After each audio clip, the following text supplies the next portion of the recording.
Notre univers est-il trop parfait? Pourquoi tout paraît trop beau? Comment ça se fait que dans toute cette immensité cosmique et de tous ces événements extraordinaires qui dépassent de loin notre imagination, nous soyons là, ici sur Terre? C'est à partir de cette grande question que des avis vont diverger. Certains vont penser qu'il s'agit d'un immense hasard et d'autres vont plutôt pencher vers l'idée que tout ça a été comme dicté. Mais dicté par quoi? Un être céleste, une intelligence supérieure?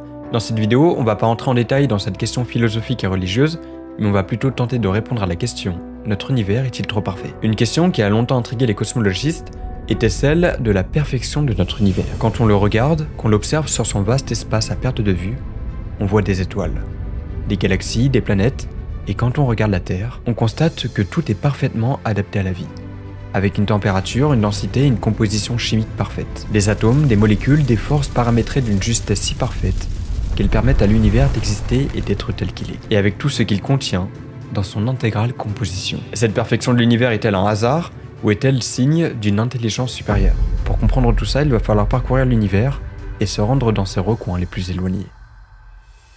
Mais juste avant, j'aimerais répondre à une question qu'on me pose souvent, c'est comment j'écris mes vidéos. Eh bien, je vais vous le dévoiler grâce à Novium qui sponsorise cette vidéo. Regardez bien ce stylo. Oui, il l'évite. Pour écrire ma vidéo sur l'espace-temps par exemple, j'ai utilisé ce stylo Overpen Interstellar. Toutes les pages que vous voyez ici, ce sont les notes de mes recherches que j'ai écrites avec. Et honnêtement, il est incroyable. Et je pense que vous allez adorer l'idée. C'est un stylo Overpen de la marque Novium qui fait des produits haut de gamme. Et ce stylo-là a été récompensé comme étant l'une des meilleures inventions de 2022 par le magazine Time. Bon, c'est super esthétique pour mettre sur son bureau, mais Overpen, c'est bien plus que ça. Inspiré par l'espace, ce stylo est une combinaison parfaite entre art et exploration spatiale. D'ailleurs, l'Overpen est incliné à un angle de 23,5 degrés, et devinez quoi, c'est exactement l'angle d'inclinaison de la Terre. C'est ce qui nous permet en l'occurrence d'avoir des saisons printemps, été, automne, hiver. La prise en main du stylo est parfaite et nous procure une expérience d'écriture de haute précision. Il existe en plusieurs coloris, Space Black, Starlight Silver, Mars Magma et Neptune Blue. Et pour ceux qui veulent, il existe aussi en or 18 carats avec de véritables éclats de météorites certifiés sur le stylo. Bref, que des couleurs qui font rêver, j'ai carrément envie de tous les avoir. Le tout dernier produit qui sont sortis, l'Overpen Future Edition, est quant à lui un stylo 2 en 1. Vous pouvez choisir de l'utiliser en version roller pen ou en version plume. Alors oui, c'est une très bonne idée de cadeau à faire à tes potes ou à ta famille, surtout que Noël approche. Mais au-delà de l'intégration, je connaissais pas du tout cette marque, et franchement j'adore. En fait, je trouve le concept vraiment incroyable, donc merci à eux de m'accompagner aujourd'hui. Pour ceux qui s'intéressent, vous avez moins 10% sur tous les Overpen avec la livraison offerte, en passant par mon lien dans la description. Profitez-en, merci à Novium de sponsoriser cette vidéo, et nous, on repart dans l'univers. Dans notre univers, on connaît 4 forces fondamentales. Il y a la force de gravitation, qui est donc la gravité, et c'est celle qui fait qu'un objet tombe sur le sol au lieu de flotter sur Terre, ou qu'on tourne autour du Soleil. La deuxième, c'est la force nucléaire forte, qui maintient les neutrons et les protons entre eux au sein même du noyau atomique. La troisième, c'est la force nucléaire faible, c'est celle qui est responsable de la désintégration bêta, qui désintègre par exemple un neutron en un proton. Et enfin la quatrième, c'est la force électromagnétique, c'est celle qui fait qu'on a du courant électrique ou que les électrons sont liés au noyau atomique. Si l'une de ces 4 forces était modifiée même légèrement, alors la vie telle qu'on la connaît n'aurait jamais pu apparaître, et l'univers ne serait pas tel qu'il est. Par exemple, si la force nucléaire forte était plus forte, eh bien notre univers serait tout autre. Les étoiles auraient des durées de vie bien plus courtes, et notre univers serait chargé d'atomes lourds. Les planètes qui se seraient formées auraient eu des compositions différentes formées à partir d'éléments lourds, modifiant irrémédiablement la vie sur Terre. Par contre, si cette force était plus faible, les protons et les neutrons n'auraient jamais pu se lier, et les noyaux atomiques n'auraient jamais pu voir le jour, éradiquant alors toute possibilité de formation d'étoiles, de galaxies, ou même de planètes. Si la force de gravité était plus forte, notre univers se serait effondré peu de temps après le Big Bang, conduisant à sa mort. Par contre, si elle avait été plus faible, les étoiles, les galaxies ou les amas de galaxies ne se seraient pas formés. Notre univers existerait bel et bien, mais il ne serait pas tel qu'on le connaît aujourd'hui. Toutes ces forces sont donc parfaitement ajustées entre guillemets pour permettre à l'univers d'être tel qu'il est. Modifier un seul paramètre, et tout devient instable. Mais c'est pas tout. Il y a aussi le fait que la Terre se situe au bon endroit, autour de la bonne étoile. Elle se trouve à 150 millions de kilomètres, permettant à l'eau liquide d'exister en surface. Si notre petite planète bleue était plus proche de cette boule de feu, l'eau liquide n'existerait pas. Et inversement, si elle était plus éloignée, l'eau se trouverait sous forme de glace, rendant donc la vie telle qu'on la connaît totalement impossible. On a aussi la chance d'avoir un soleil qui soit de type naine jaune.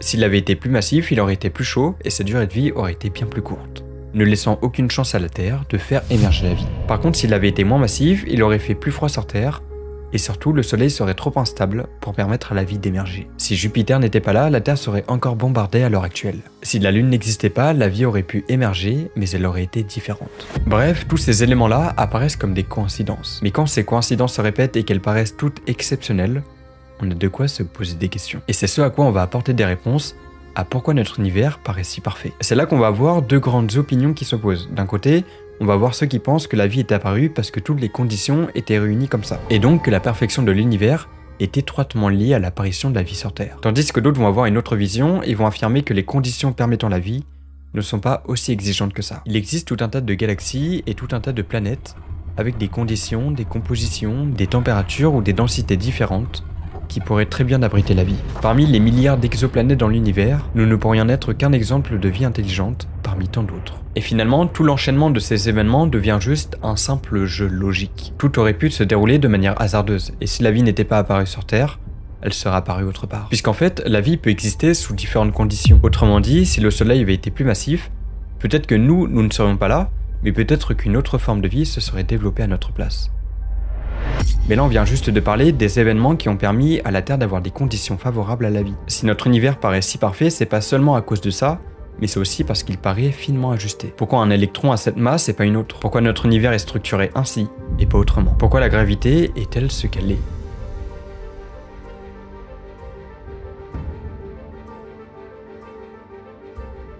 L'univers est un vaste continuum constitué de dimensions d'espace et de la dimension du temps. Dans tout ça, on y trouve par milliers de milliards des galaxies, des étoiles, des planètes et bien d'autres objets célestes. Depuis de nombreuses années déjà, on cherche à comprendre la structure globale de notre univers. Pour comprendre ça, on tente d'étudier les structures à grande échelle de notre univers, comme les gigantesques amas de galaxies. L'un des aspects les plus importants de la structure de l'univers, c'est son isotropie et son homogénéité. Ça veut dire que la matière est répartie de manière uniforme dans l'univers et qu'elle n'a pas de direction privilégiée. Cette propriété est importante puisqu'elle permet d'expliquer pourquoi il y a des planètes, des étoiles partout dans l'univers et pas seulement dans certains endroits. Mais ça, c'est observable à différentes échelles. Par exemple, le rayonnement fossile cosmologique, qui est le rayonnement émis par l'univers juste après le Big Bang, est uniforme dans toutes les directions, ce qui est assez frappant. Il existe des galaxies, des amas de galaxies et des super amas de galaxies qui sont concentrés dans certaines régions de l'espace. On peut se demander alors pourquoi à des échelles cosmologiques, l'univers est comme ça. Qu'est-ce qui explique que la structure de l'univers soit comme ça et pas autrement? Surtout que si elle avait été autrement, nous ne serions peut-être pas là. L'une des explications, ça serait donc de dire que ça a été dicté par une intelligence supérieure. L'autre idée, qui est évidemment la plus soutenue par la communauté scientifique, c'est de dire que l'univers est né comme ça grâce à l'inflation cosmique. C'est une phase pendant laquelle l'univers a grandi des milliards et des milliards de fois sa taille. Avec cette expansion très rapide, l'univers a comme été lissé et tout a été rendu homogène. Ce qui va donc aujourd'hui expliquer sa structure à grande échelle.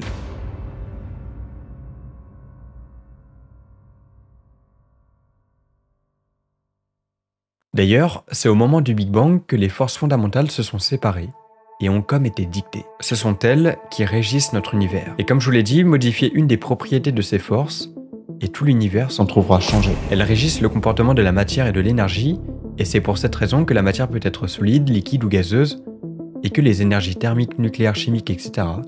sont de cet ordre-là. Ces forces-là régissent donc, en quelque sorte, les lois de l'univers. Ces lois, elles sont les mêmes partout dans l'univers, et elles ont été validées par des observations expérimentales et théoriques. On parle là de règles entre guillemets fixées par notre univers, qui sont pareilles partout. Le truc, c'est qu'elles sont extrêmement précises. Alors pourquoi sont-elles ainsi ? Et comment l'expliquer? Les observations montrent qu'elles sont valides avec une précision de l'ordre de 10 puissance moins 12. Ça signifie qu'elles sont pareilles et partout dans l'univers à un niveau de 1 sur 1000 milliards. Cette précision est remarquable et extrêmement impressionnante. Elle suggère que les lois fondamentales sont inchangées et universelles.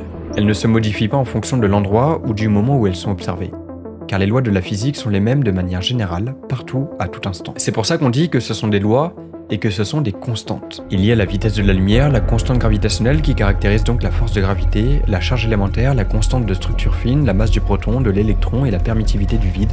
Bref, ce sont ces lois-là qui nous font dire que notre univers peut paraître parfait. Si la constante de Planck était légèrement plus grande, les galaxies n'auraient pas eu la même taille et la même structure. Si la constante de structure fine était légèrement plus faible, les atomes ne pourraient pas se former. Changer la masse de l'électron d'un seul chiffre, même le plus petit, et l'univers qu'on connaît n'existe pas.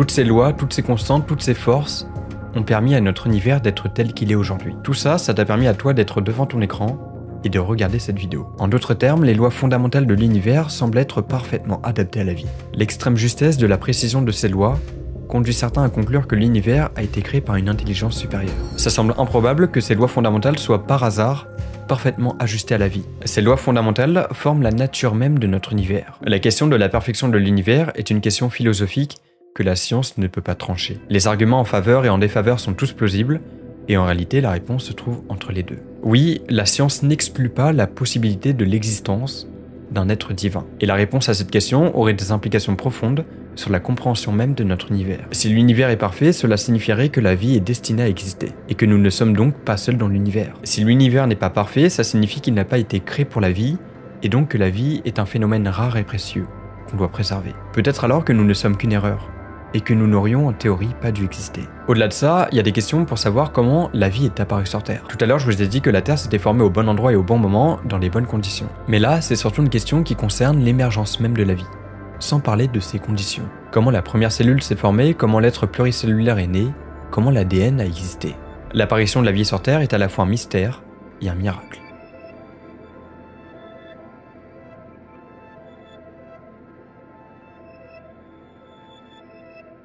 Il existe deux principales théories qui ont pour but d'expliquer l'apparition de la vie sur Terre. La première, c'est la théorie de la panspermie, qui tente d'expliquer que la vie a une origine extraterrestre et qu'elle a été amenée par des comètes ou des astéroïdes sur Terre. Peut-être que la vie provient de Mars ou d'autre part dans l'univers. Sinon, il y a tout simplement la théorie de la simple évolution chimique. La vie est une chose complexe qui nécessite une combinaison de facteurs pour émerger. Il faut de l'eau liquide qui est essentielle. C'est un solvant universel qui permet aux molécules de se déplacer et de réagir. La présence d'éléments chimiques particuliers tels que le carbone, l'hydrogène, l'oxygène et l'azote permettent la formation de molécules complexes. Et il faut aussi une source d'énergie pour permettre à la vie de fonctionner.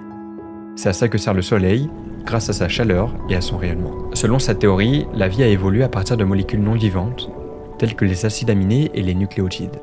Ces molécules se sont rassemblées après un très long moment pour former des structures plus complexes, jusqu'à ce qu'elles forment les premières cellules vivantes. Donc en fait, la vie sur Terre serait tout simplement apparue avec le temps et l'évolution des choses. Puis ces molécules organiques simples se sont combinées pour former des macromolécules, telles que les protéines qui jouent un rôle important dans l'émergence de la vie, et les acides nucléiques qui eux permettent de stocker et de transmettre les informations génétiques. Au fil du temps, ces molécules se sont développées et ont donné naissance à des êtres animés, des êtres vivants, qui se sont à leur tour développés et on arrive à l'être humain, une espèce devenue intelligente avec le temps, l'expérience et l'évolution.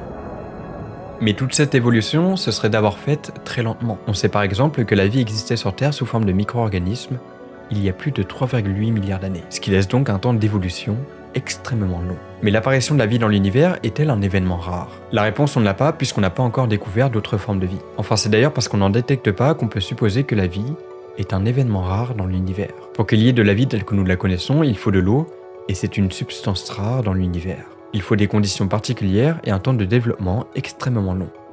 Mais l'univers est un endroit vaste et ancien. Alors c'est fort probable que la vie se soit développée quelque part dans l'univers avant même que nous apparaissions. Mais ça serait quand même assez louche de voir que nous sommes la seule forme de vie existante dans tout cet espace. Au vu de toute cette immensité, ça paraît peu probable. Et c'est là qu'on arrive à un principe que j'aime beaucoup quand on parle de la perfection de l'univers, c'est le principe anthropique.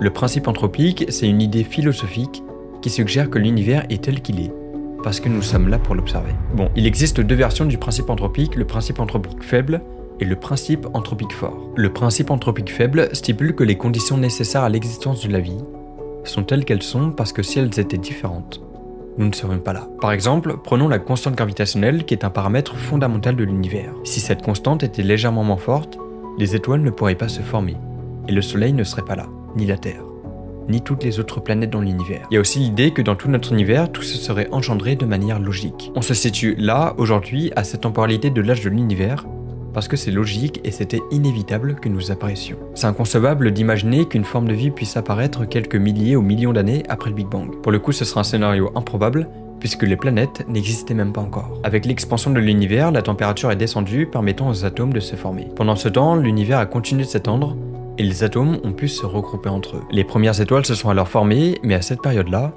encore aucune autre forme de vie n'aurait pu naître, puisqu'il n'y avait pas assez d'éléments lourds dans l'univers. Les étoiles ont transporté des atomes en atomes plus lourds, puis ont explosé, les dispersant partout dans l'univers. Finalement, on arrive à 9 milliards d'années après le Big Bang. Notre galaxie est formée, et il y a assez d'éléments lourds dans l'univers. Toutes les conditions sont favorables à l'apparition d'une étoile, qu'on nommera plus tard le Soleil. Nous sommes alors là, 13,8 milliards d'années après le Big Bang, à un moment clé où il était presque logique que nous apparaissions. Si nous sommes là pour nous poser cette question, c'est parce que tout s'est déroulé ainsi. Si nous n'étions pas là, ça veut dire que tout se serait déroulé autrement. On devient alors une simple conséquence de tout cet enchaînement d'événements. Alors évidemment, ça peut nous paraître comme être une coïncidence folle. Mais dans ce principe-là, l'univers n'a pas été ajusté pour nous, mais parce qu'il a été ajusté ainsi, nous sommes arrivés là. Si le hasard avait fait les choses d'une autre manière, peut-être que c'est une autre forme de vie qui se serait posé cette question à notre place. Le principe anthropique faible est une affirmation empirique. En d'autres termes, c'est une observation non rigoureuse qui ne prend pas en compte la nature de l'univers et sa création. C'est-à-dire qu'on prend les choses telles qu'elles sont, sans se poser de questions. Mais en réalité, rien n'est expliqué. Il ne repose pas sur des maths ou des théorèmes.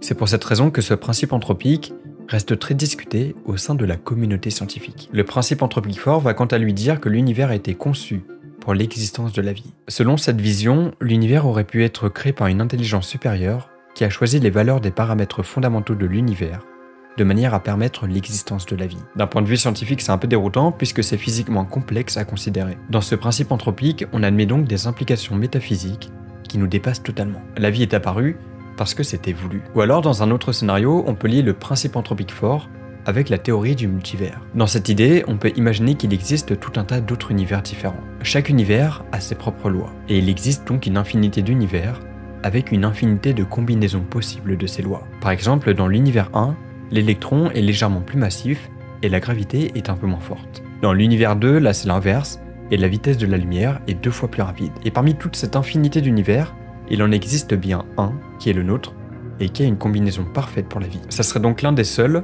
où les constantes sont comme ça, et permettent l'émergence de la vie. Et dans ce cas-là, ça explique pourquoi notre univers paraît si parfait, parce qu'il en existe plein d'autres, qui eux ne sont pas parfaits. Mais là on nage littéralement dans un délire imaginatif de l'être humain. Pour dire ça, on ne s'appuie sur absolument rien. Il y a des théories qui l'admettent, mais rien de très concret. Aucune preuve observationnelle et aucun recul mathématique. Mais le principe anthropique fort peut sembler être un théisme déguisé, donc le fait de croire en un ou plusieurs dieux. Et la réponse évidemment à ce principe n'est pas encore définitive. Les recherches scientifiques à l'heure actuelle continuent de nous en apprendre davantage sur notre univers.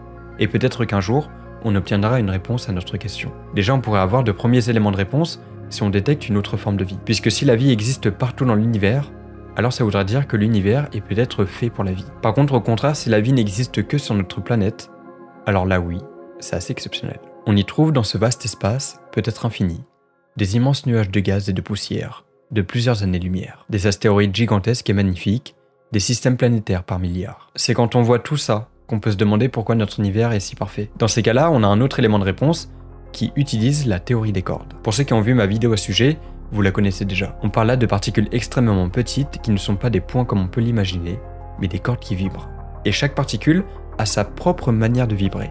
Les électrons vibrent d'une manière et les quarks vibrent d'une toute autre manière. Ça permet de justifier leur masse, leur énergie et toutes les caractéristiques qui en découlent. La théorie des cordes, c'est une théorie magnifique qui vise à unifier toutes les forces fondamentales de notre univers en une seule et même théorie. Parce que oui, à l'heure actuelle, on a deux théories qui décrivent notre univers, et les deux théories s'opposent. Donc notre but, c'est évidemment de trouver une seule et même théorie qui décrit tout notre univers, qu'on appelle la théorie du tout. Et pour ça, il faut faire tenir les 4 forces fondamentales dans cette même théorie.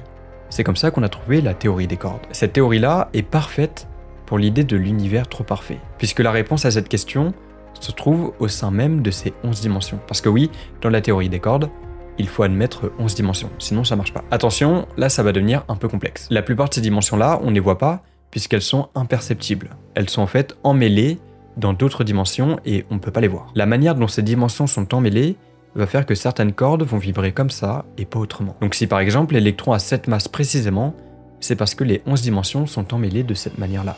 Ça revient à dire que si l'univers est tel qu'il est, c'est parce que les dimensions sont bouclées telles qu'elles le sont. Et donc, on peut très bien admettre la théorie du multivers dans la théorie des cordes. Pour justifier ce certain bouclage des dimensions, on peut admettre tout un tas d'autres univers où les dimensions sont bouclées différemment. Et donc chaque univers a ses propres constantes, et seulement le nôtre peut abriter la vie. Mais cette théorie-là est très spéculative et certains commencent déjà à l'abandonner. Finalement, on n'aura peut-être jamais de réponse à notre question. On a bien des propositions de réponse, mais aucune n'est viable et ne peut être admise à 100%. Notre univers est beau certes, mais est-ce qu'il est vraiment si parfait que ça? Sommes-nous une erreur, un cas à part entière et le résultat d'un coup de hasard cosmique? Ou sommes-nous finalement l'œuvre d'une forme de vie supérieure? Eh bien ça, on ne pourra jamais le prouver. La réponse découlera sûrement de votre avis personnel, mais dans tous les cas, dans 1 an et demi, on ne pourra plus se poser cette question. Tout simplement parce que le soleil en 2025 va peut-être détruire la Terre. Je vous laisse aller voir cette vidéo-là pour en savoir plus. Merci à Novium de me soutenir et allez voir le lien en description pour profiter de moins 10% sur tous les Overpen. J'espère que cette vidéo vous aura plu. C'était Zebrolus. Bye.